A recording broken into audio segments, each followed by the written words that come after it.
Olá, estamos iniciando mais um programa Literatura Local, que é uma parceria entre a TV Câmara e a Academia Passo Fundense de Letras. Hoje nós recebemos o meu amigo querido Pablo Moreno, que é uma pessoa de uma grande produção literária. Ele é um agente cultural, ele é um ativista cultural, um grande escritor. E hoje ele vem nos contar como é que está sendo a vida dele nesse quesito. Tudo bem, Pablo? Tudo bem, para mim é uma alegria, Sueli, estar aqui contigo. Também te admiro, a admiração é mútua, né, da tua produção humanista. Né? Nós estamos num mundo em que a gente precisa de uma literatura humanista, né? Com todas essas tragédias, né? A gente vem dessa tragédia dessa semana na escola. Né? E eu acho que a gente precisa ter uma cultura humanista, né? Pacifista. Não basta, pela paz, né? Pela paz, eu falo humano porque aí entra empatia, entra paz, entra respeito ao outro, entra tolerância às diferenças, né? E a gente está com uma onda no mundo contrária a tudo que é humano, né? Ou humano quadradinho, e o ser humano não cabe em nenhuma caixa. Né? O ser humano é um ser aberto que não evolui, digamos, linearmente, né? Então nós temos avanços e retrocessos. Eu estava vendo até outro dia as fotos do Irã, né? Antes de se tornar um regime religioso fascista, né? Antes as mulheres e hoje as mulheres, né? Então quem acaba sofrendo mais são sempre as crianças, as mulheres e as minorias, né? Os gays, os negros, diferentes, acabam sofrendo disso. E eu acho que a literatura, ela tem um papel fundamental em despertar o humano, em nos fazer lembrar que nós somos um ser diferenciado no mundo, né? Ficou sempre marcado, assim, eu levo como um horizonte da minha literatura uma fala do Jostein Gaarder, quando esteve aqui na jornada de literatura. Eu nem era escritor ainda, né? Eu tinha o primeiro livro, eu acho. E que ele dizia assim: nós somos poeira das estrelas com consciência que somos poeira das estrelas. Isso nos faz no mundo seres diferenciados. Nós somos responsáveis pelas poeiras todas das estrelas, porque nós temos consciência que existimos. Nós somos átomos, né, que sabem que existem, né, no fundo da coisa. Isso nos dá uma grande responsabilidade. E é por aí, eu acho que sempre a literatura, eu acho que você faz de alguma maneira, que eu faço, tem muitos autores que fazem. Então, e a gente tem, por outro lado, aqueles autores que dizem: eu acho que a arte não deve ter compromisso com nada, eu só escrevo histórias, né? Eu acho que é impossível. Que também tem o seu valor, não é? Sim, que também mas é eu acho que é impossível, né? Sueli, eu acho que toda atividade humana é ideológica, né? No sentido assim, não tem como eu dizer, mesmo quando eu digo... O que não é um palavrão, não é, Pablo? Ideologia não é um palavrão que está sendo considerado agora, né? Ideologia é você ter razões, né? Que são as ideias que fundamentam o teu ato, né? Então todo mundo tem ideia. Agora tem ideias que são defensáveis, ideias que não são defensáveis, né? Mas eu acho assim, aí também vem a discussão. Não existe como tu produzir. O ser humano, ele sempre vai colocar a sua consciência na sua produção. Não tem como não fazer isso. Sim. Mesmo um romancista, mesmo quando você diga que coloca. Não, mesmo quando o discurso seja eu não sou, né? A gente vê, por exemplo, essas atitudes, né? Que nós temos atualmente na política, dizer, não, eu não quero uma escola ideológica. Quer dizer, quando as pessoas dizem, eu não quero a ideologia do outro, né? Eu não quero que você tenha a tua ideologia, mas aí a gente vê que a prática, né? Aquela prática do hino, por exemplo, né? Toda aquela discussão é sinal, eu não quero a ideologia, no caso da esquerda, mas eu quero a ideologia da direita, né? Então agora, nessa questão do desarmamento também, né? Eu não quero que você defenda na escola o desarmamento, né, que é a tua ideologia, mas eu quero defender que os Sim. professores sejam armados, Sim. que é a minha ideologia. Então essa questão da escola sem partido tudo. Mas eu tenho uma história que eu acho que é fundamental assim nessa questão da produção, que está no livro Flor de Guernica, que é uma história muito simbólica, ela se chama O Martelo. E aconteceu de verdade, eu estava em Picada Café, eu fui patrona em 2005 da Feira do Livro de Picada Café, e eles fizeram um roteiro turístico de um passeio pela cidade para conhecer algumas coisas. E nesse roteiro tinha uma ferraria, né, do seu Welter, um alemão que inclusive nem falava português. Então você chegava lá, o seu Welter demonstrava como antigamente se faziam as enxadas, as foices, né, as rodas de carroça, né, que tinha aquele ferro. Então o seu Welter lá pegava um pedaço de ferro, fazia fogo e demonstrava para os turistas, e eu como homenageado da cidade, então fiz esse roteiro. E eu notei que quando ele batia aquele pedaço de ferro, não era uma batida aleatória, tinha um ritmo, né? Então entre ele bater no ferro e bater na bigorna, que é né, o ferro que está sendo trabalhado e a bigorna, ele tinha um ritmo, né? E aí eu não sabia falar alemão, falei pro guri que estava, pro menino que estava do meu lado, eu disse, pede para ele que música ele está tocando. E o menino falou em alemão para ele. E aí o seu Welter olhou para mim e falou em alemão, né, também, mas ele me traduziu, dizendo que eu tinha sido a primeira pessoa que percebeu que tinha uma música. E aí eu pedi para ele por quê. Aí ele falou que quando ele foi para o mestre ferreiro, que ele era um menino, a primeira coisa que o ferreiro disse, que ele começou a bater o ferro, disse, não, tu não bate o ferro de qualquer jeito. Tu tem que ter um ritmo só teu. Porque quando você vai estar lá no interior, as pessoas vêm da roça para a cidade e elas ouvem o barulho do ferreiro batendo o ferro.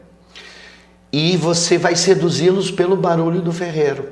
Então, se tiver mais de um ferreiro na cidade, aquele que tiver o ritmo, a música mais bonita, mais agradável, vai atrair o ferreiro.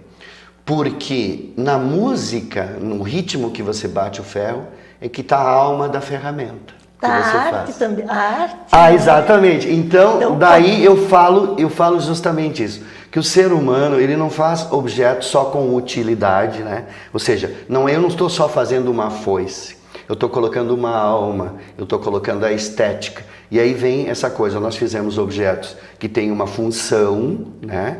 Que são úteis, né, para alguma coisa, e a arte que é a estética, né? Objetos que não tem. E às vezes nós temos objetos que têm essas duas coisas. O que eu vejo nos teus livros, né? Aqui tem a tua alma literária e tem a tua alma estética, né? Então teus livros são muito lindos.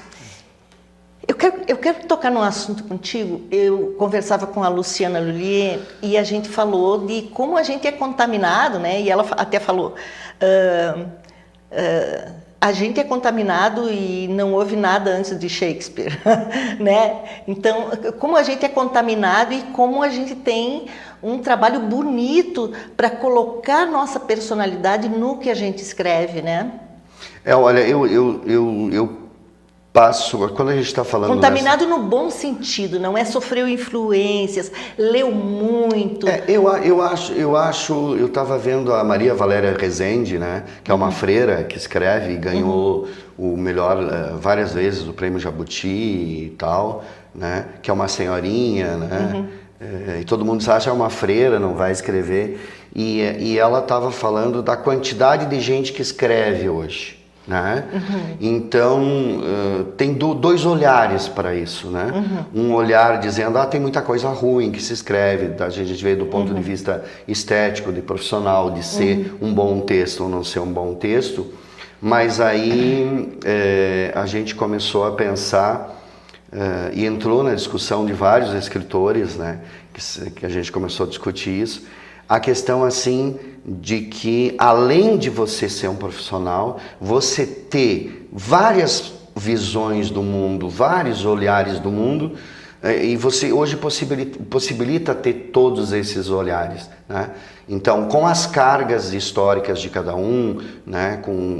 Com certeza, antes a gente estava falando da questão de ser da origem nacional da gente, né? Eu sou português com um índio negro, você tem origem alemã, né? Casada com um italiano, né? Isso. Então cada um de nós, essas diferenças e as nossas influências, essas contaminações não vêm só dos autores, vêm do próprio mundo, Lógico. da própria realidade, da tua própria história, da tua infância, dos teus olhares. E esses olhares vêm porque quando eu vou para um livro, eu tenho um olhar diferente de alguém sobre o mundo.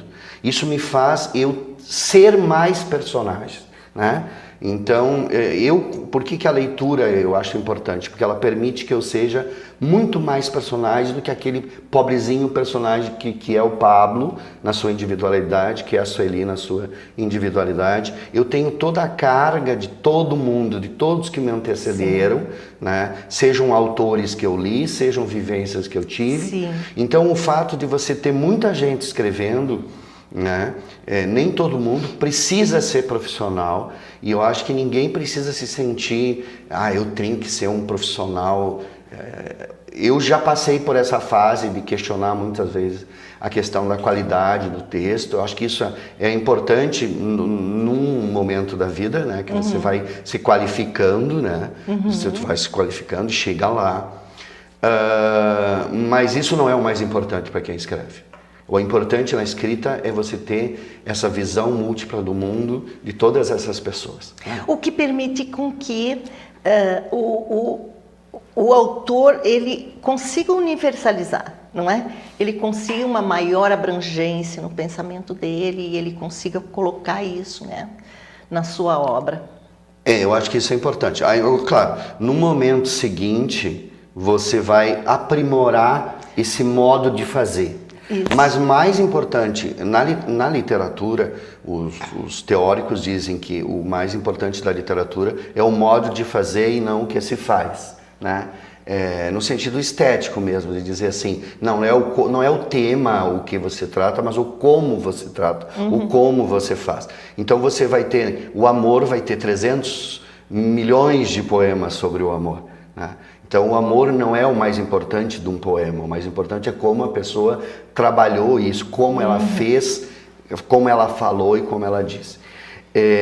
Então isso é importante na literatura, é a questão, uma discussão que vem de longe, que é conteúdo e forma, o fundo e forma, né? O Afonso de Romano ali, logo no momento em que chegou isso no Brasil, né? Logo depois a discussão se é o conteúdo, se é a forma, ele fez um poema então em que ele usa conteúdo e forma. É um soneto em que só tem as palavras fundo e forma, né? Fundo e forma. Então esse é um poema perfeito, porque tem fundo e forma, né? Mas eu acho que é isso, é você poder... E aí quando você, em qualquer lugar do mundo, eu leio um poema de uma pessoa que viveu lá numa vila, né, que é a questão própria, que teve uma vivência que ninguém teve e tudo, isso me torna mais humano, né? Então isso que é importante, eu acho. Quando as pessoas, hoje eu sou muito procurado sim por pessoas para editar livro. Então... Pois é, quero muito falar sobre a editora. Diga então. Eu achei o máximo você fazer uma editora, porque esse tratamento que você dá para os livros, você tinha que colocar numa coisa que você fizesse para os outros também. Me conta se você está conseguindo. Conta em que é muito difícil isso. Em 2013, quando eu escrevi um artigo discutindo a produção literária da cidade de Passo Fundo, né? Passo Fundo sempre teve muito o mercado consumidor, por causa da jornada de literatura. Sim. E nós nos chamamos capital da literatura, mas na verdade nós éramos capital consumidora de literatura.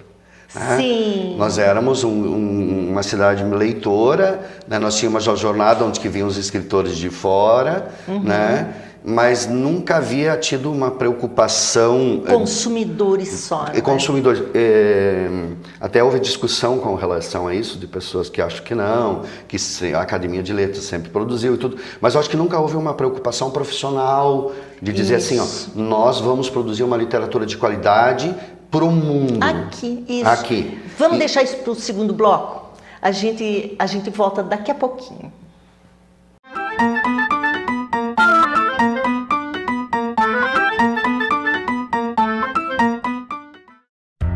A Câmara de Vereadores está com você. Está com a Verônica na consulta médica. Vai junto com o Cauã para a escola. Acompanhe o seu Arcério e a Dona Conceição durante o lazer. É pelo seu bem-estar que a Câmara trabalha. E é com a sua presença que vamos fazer mais pela nossa cidade. Vem participar, vem transformar, vem acontecer. Câmara de Vereadores de Passo Fundo. Transformando a vida de todos nós.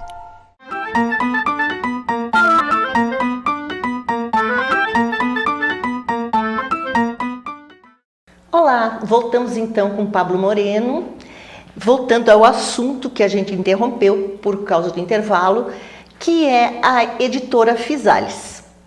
Muito bem, então eu estava falando que em 2013 eu levantei essa questão porque eu achava, eu publiquei meu primeiro livro em 2003, né, que foi um livro que foi Porque os Homens Não Voam, teve a Lia Luft botou uma pequena frase numa crônica dela na Zero Hora, e acabou tendo um grande resultado mercadológico do livro. A editora vendeu muito o livro, que era um livro de crônicas que ele via no Jornal Nacional. Sim. E aí eu me tornei conhecido e comecei a visitar escolas e feiras, né?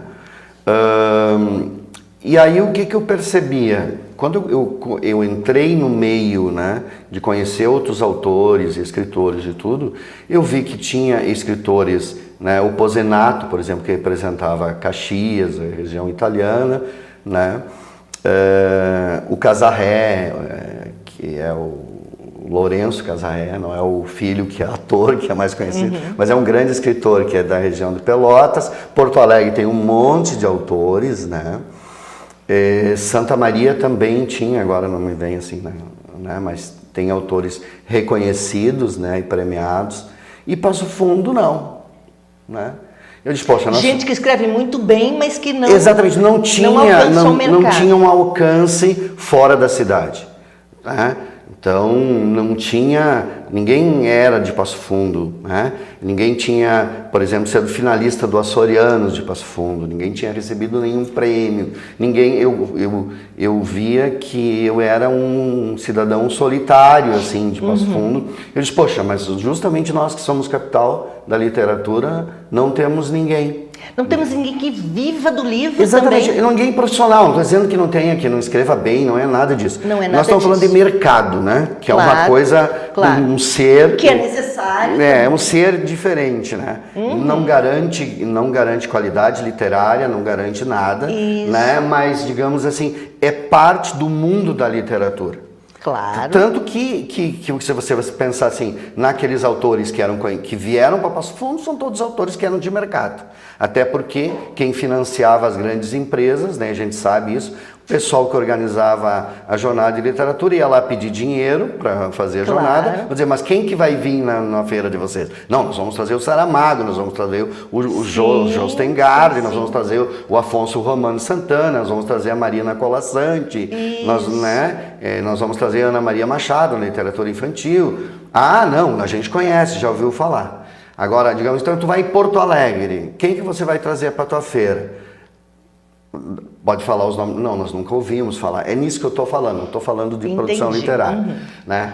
Então, eu percebi que Passo Fundo não tinha uma representação fora da cidade e que eu era o único nesse sentido. Né? Eu era o único que fazia feira, eu era o único que participava do autor presente do Instituto Estadual do Livro, dos projetos da Câmara Rio-Grandense do Livro. Né? Então eu comecei a me preocupar que Passo Fundo tivesse essa representação mercadológica no mundo do livro, né? Então vamos pensar assim, porque eu acho que é importante isso, né? É importante a produção solitária do escritor que escreve, sim, mas hoje não dá para a gente pensar, né? Até porque o livro só vai chegar lá, né? Ele é um produto do mercado capitalista, né? E é um produto que precisa de propaganda. E que é caro. Que é caro. A gente até gostaria de vender muito. Claro. Não então, é? assim, Agora... eu pensava disso. E aí, o que aconteceu? Eu procurei algumas editoras que estavam produzindo e eu me preocupava, assim, você pegava o livro, ia ler a contracapa, tinha erros de português, tinha erro de impressão, tinha erro de vírgula, de ponto. Os livros eram mal produzidos, né? Com projeto gráfico ruim, sem ilustrações, com papel de baixa qualidade, eram grampeados em vez de costurado, que dá uma coisa, né? Lombada afunilada, quando na verdade a lombada quadrada ela tem muito mais reconhecimento de qualidade de um livro, né? Você vai ver que fica mais bonito na fica estante, mais bonito, não é? né? Então o papel era ruim e eu comecei a falar com esse pessoal responsável. Eu disse, alguns textos tinham, né? Eu peguei um livro de poemas em que eu encontrei 10 vezes a mesma rima em poemas diferentes publicados por editora daqui. Então isso não é um cuidado, assim, é um cuidado do editor de dizer para ti, poxa cara, tu rimou amor com dor aqui em 10 poemas dos teus 30, né? Então quem sabe deixamos um e os outros você troca, tá? Que era o que faziam comigo, claro. Porque eu quando fui publicar o primeiro livro, eu tinha 100 e poucas crônicas, acabou ficando 30. E como é difícil... Pablo, é muito bom a gente falar nisso. E como é difícil lidar com este ego que teve uma trabalheira para produzir um texto, de ouvir do editor, quem sabe você troca. É ou não é? Isso é doloroso. Eu acho que uma das razões de muitas pessoas não se profissionalizarem é isso. Claro. Porque assim, é uma dor muito grande, sabe? E aí o que acontece? Então eu disse, bom, já que eu não consigo, isso foi uma motivação. Eu vou produzir livros conforme eu acho.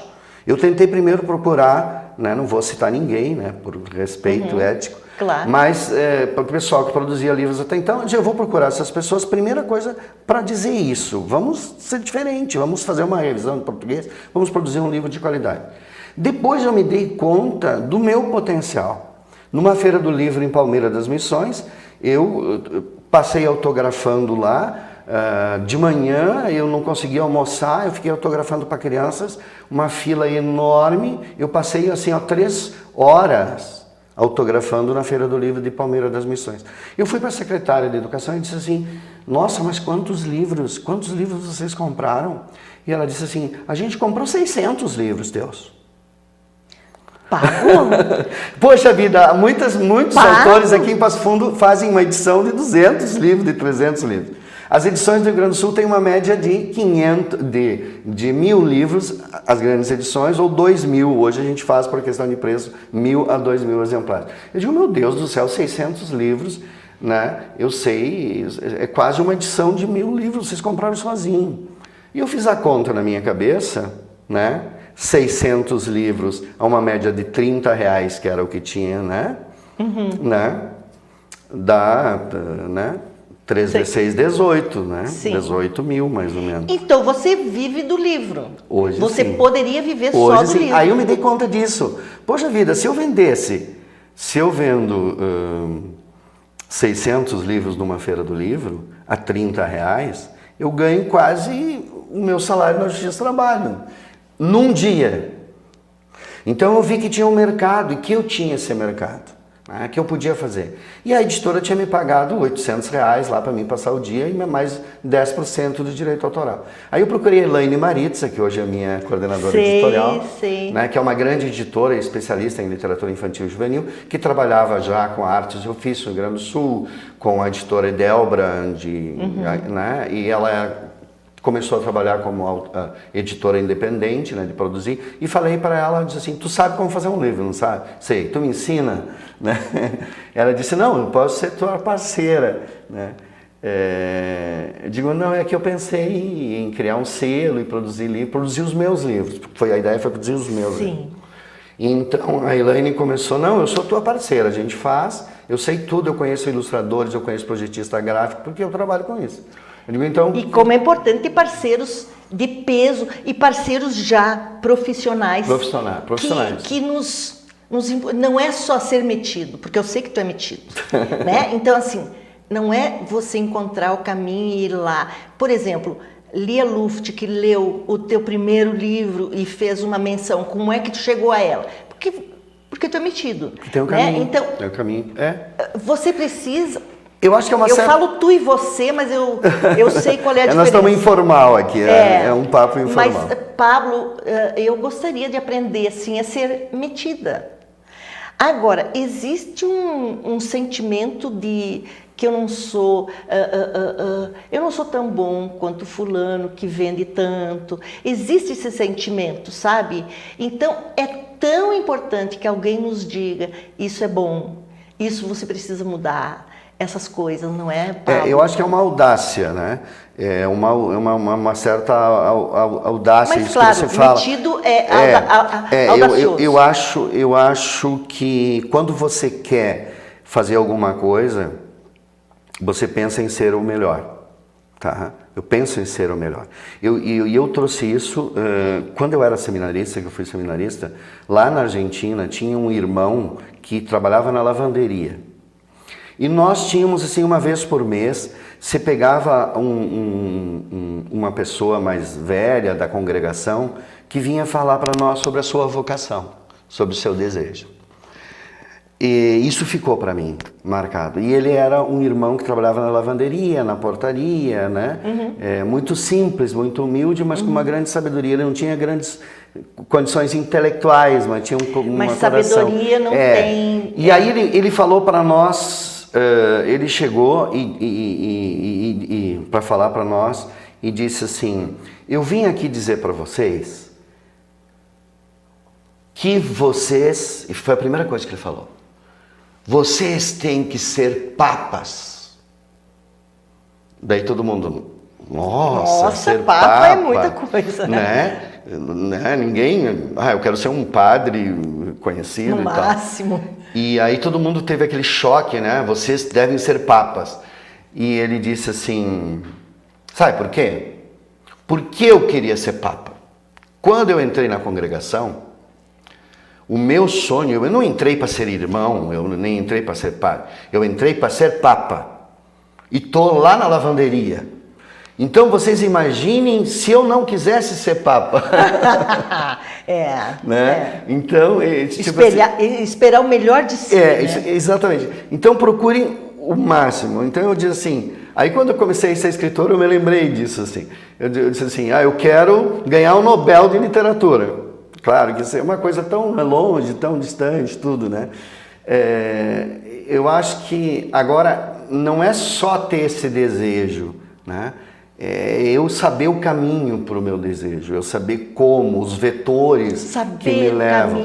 E eu acho que nem saber o caminho talvez não seja, talvez encontrar, buscar constantemente o caminho para chegar onde você quer. Hoje tem aquela história do coaching. Sonho, né? E sonho. E tal. Então eu disse assim, não, mas como que eu vou fazer para mim fazer um livro bom? Como é que eu preciso fazer para mim ter... O que as outras editoras têm? O que elas fazem?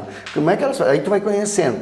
E aí tu vai descobrindo papel, tu vai descobrindo medidas de livro, né? Hoje, por exemplo, eu conheço muito de papel, né? Então, de medidas de livro, eu sei que o rolo vem em múltiplos de 14 e 21, por isso que sempre que eu fizer um livro de 14 e 21, ele vai ser mais barato.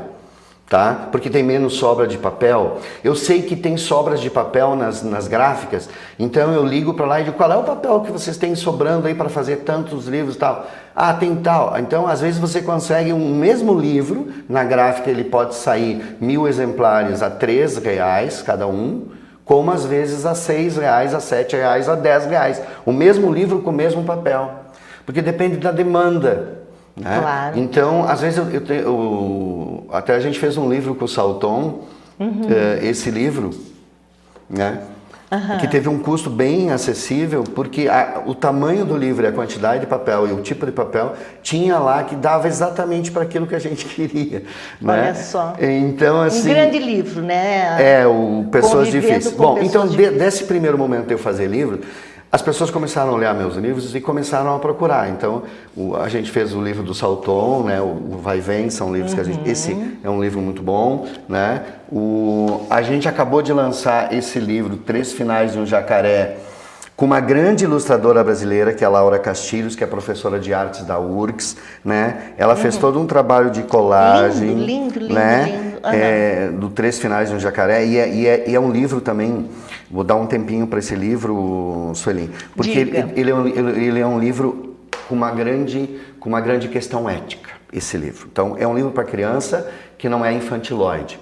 E a história é mais ou menos assim. É um jacaré que é bem banguela, não tem dente. Aí a dona Anta, que é a dentista, e ele é o professor dos animais. Porque como ele não tem dente, não pode comer, a única coisa que ele pode fazer é ser professor, que é simbolicamente uma grande coisa. Mas a dona Anta vê o professor dela sem dente e fica com pena. Poxa, o seu jacaré é sem dente, vou fazer uma dentadura para ele. E quando faz a dentadura, a dona Anta some, os outros animais somem, e os animais da floresta, eles, pelo preconceito que eles têm, resolvem condenar o jacaré, penduram o jacaré numa árvore. Quando eles estão pendurando o jacaré para condená-lo, chega a dona Anta com uma mala de viagem, ela tinha ido viajar, ela não tinha sido comida, né? E o seu Tuiuiu, que tinha sumido, também chega, porque tinha ido para uma outra lagoa. Todos disso, porque o jacaré tinha aberto o mundo, mostrado outros lugares, além do Pantanal, que eles quiseram ir. E eles condenam. E aí, no fim, tem 3 finais. Né? O jacaré vai embora, outros animais começam, e as crianças têm que escolher o final que elas acham adequado. Então, o final do livro, e as crianças podem criar outro final. Será que é certo julgar alguém só pelo que eu acho? Será que as pessoas mudam? Quem é ruim vai ser sempre ruim, quem é bom vai ser sempre bom? Então, esse é um livro que é nossa última produção. Sim. Parabéns, Pablo Moreno, viu? Parabéns. Eu sou tua fã. Eu vou continuar sendo, porque eu sei que você vai produzir cada vez mais e fazer mais pela literatura local e quem sabe para o Prêmio Nobel, né, Pablo? Eu agradeço muito por tudo que aconteceu aqui nesse programa. Muito obrigado. Nós já chegamos ao Prêmio Açorianos, já ganhei o Prêmio Carlos Urbim do Rio Grande do Sul, fui finalista de todos os prêmios, né? Eu já fui pré-selecionado dos 100 do Prêmio Oceanos com o livro Flor de Guernica, né? Fiquei entre os 100 de língua portuguesa do mundo, né? Então isso é uma grande coisa. Aí temos o Jabuti para a gente ganhar para Passo Fundo também, né? E o Nobel, se não for eu, vai ser alguém. Eu acho que nunca um autor é sozinho, ele vem sempre num grupo, numa comunidade. Muito bem acompanhado. A gente vê que todos os grandes autores eles vieram sempre num movimento. Então eu espero que, se eu não consiga, alguém que está vindo aí consiga. Muito obrigado pela participação. Olha, eu estou muito feliz com esse programa. Obrigada de terem ficado aí e até a semana que vem.